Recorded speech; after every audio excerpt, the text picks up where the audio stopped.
ye mu mujyi wa Fizi, aho ni muri teritware ya Fizi n'ubundi ngo hari ejo habaye imirwano iteye ubwoba yatumye abantu benshi cyane bahasiga ubuzima. Byagenze bite se? Amakuru arambuye mu kanya gatoya. Turasimbukira n'ubundi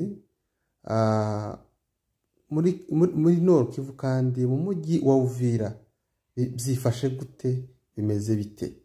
Nanone kandi turazamuka mu misozi miremire ya Haut Plateau ikikije komine ya Minembwe, naho tubabwire ibihavugwa nyuma y'iminsi ngahe bagabwaho ibitero na coalition ya Kinshasa.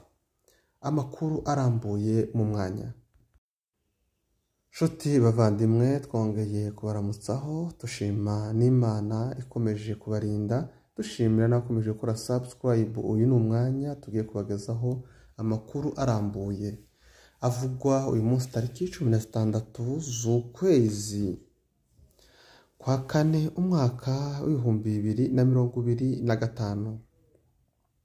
Aha rejo tariki 15 z'ukwezi kwa kane umwaka wa 2025, ahagana saa 10 z'umugoroba mu mujyi wa Fizi habereye imirwano ikaze yatwaye hafi amasaha 2.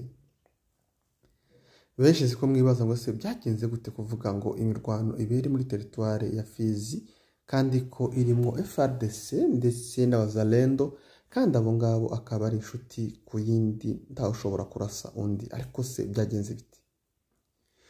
Kuko tubikesha abaturage batuye muri aka gace ka Fizi, baravuga ko ingabo cyangwa se abasirikare bo wiyita General Ngomanzito n'uwiyita General Yakutumba aharejo nyuma yo gukubitwa mu misozi miremire igize komine ya Minembwe, babashije kumanuka baja mu mujyi wa Fizi, aho bavuga ko baje kuwurinda. Umwe akavuga ko ari waje kuwurinda, undi nakavuga ko ari waje kuwurinda.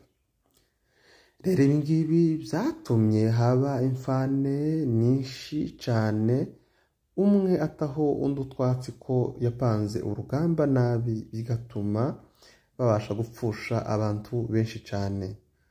Kuko abaturage batuye muri aka gace bavuga ko Ifizi ahari ku munsi w'ejo hatambutse kajorite 80 ku munsi umwe, zisanga izari zatambutse ku itariki 14 no ku itariki 13 no ku itariki 12. Ku munsi w'ejo gusa ngo habashe gutambuka kajorite 80 zerekeza mu mujyi wa Uvira. Izo ni kajorite z'abazalendo bakomerekeye, abazalendo na FARDC bakomerekeye mu mirwano yabereye mu nkengero za komine ya Minembwe. Rero ibi byatumye haba umwuka mubi hagati y'ibiyongozi bibiri, aho umwe yashinjaga undi ko ari we wagize uruhare rwo kuba yamarisha abasirikare cyangwa se abasirikare bakawumiya cyane, dore ko n'ubundi nta komandema baba bafite zihagije, byatumye habaho kurasana. Kuko abaturage babivuga ngo habashe gupfa abasirikare cyangwa se abazalendo bagera ku 8, naho ngo abandi benshi cyane ngo batabashe kumenya amakuru ngo babashije gukomereka.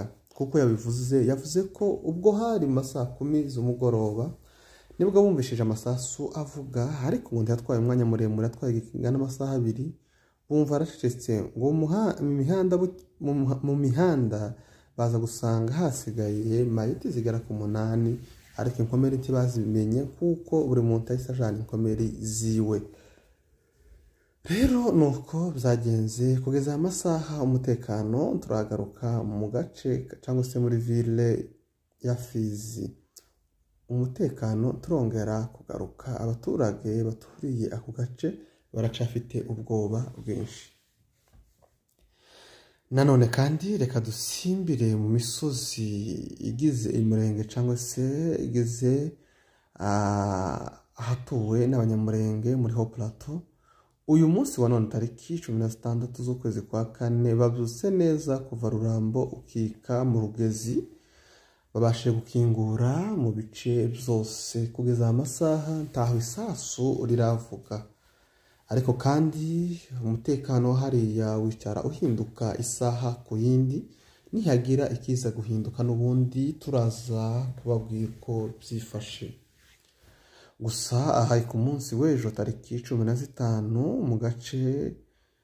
mu gace ka Mikenke niho babashe kurangiza mayimayi ahitwa za Kigazura avuye mu gace ka za Gipupu. Gusa ntiyatinze aho bamubonye yahise asubirayo, ariko nibigaragaza ko n'ubundi umwanzi atari kure, akiri hafi na santere cyangwa se na santere ya Mikenke.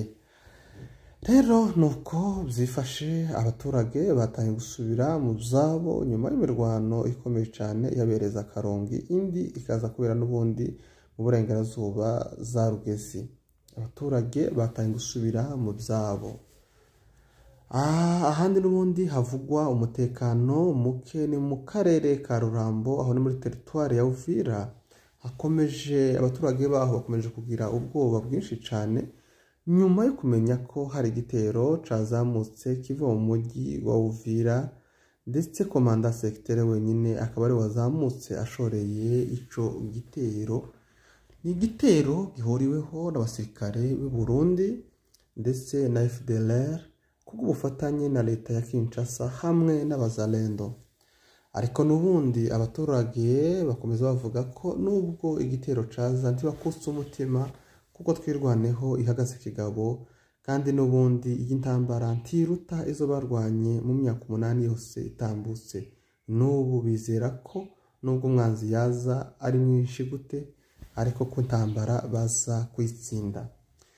Rero arakugeza amasaha isaso rikaba ritaravuga, ariko umwanzi ntabwo ari kure, yakikije Rurambo yose, isaha iyo ariyo yose bashobora kugabwaho igitero. Ahandi n'ubundi reka dusimbukire ahitwa ku Ndondo za Mitamba, aho haremera isoko y'akazi rimwe. Ahari ku munsi w'ejo isoko yarongeye irarema nyuma y'igihe kirekire iyo soko itabasha kurema, ndetse abanyamurenge batabasha kuba babona umutekano ngo babone n'uburyo barema isoko.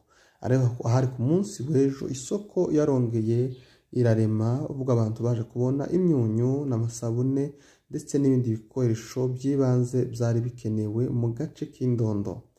Aho harejo ku itariki 15 z'ukwezi kwa gatandatu.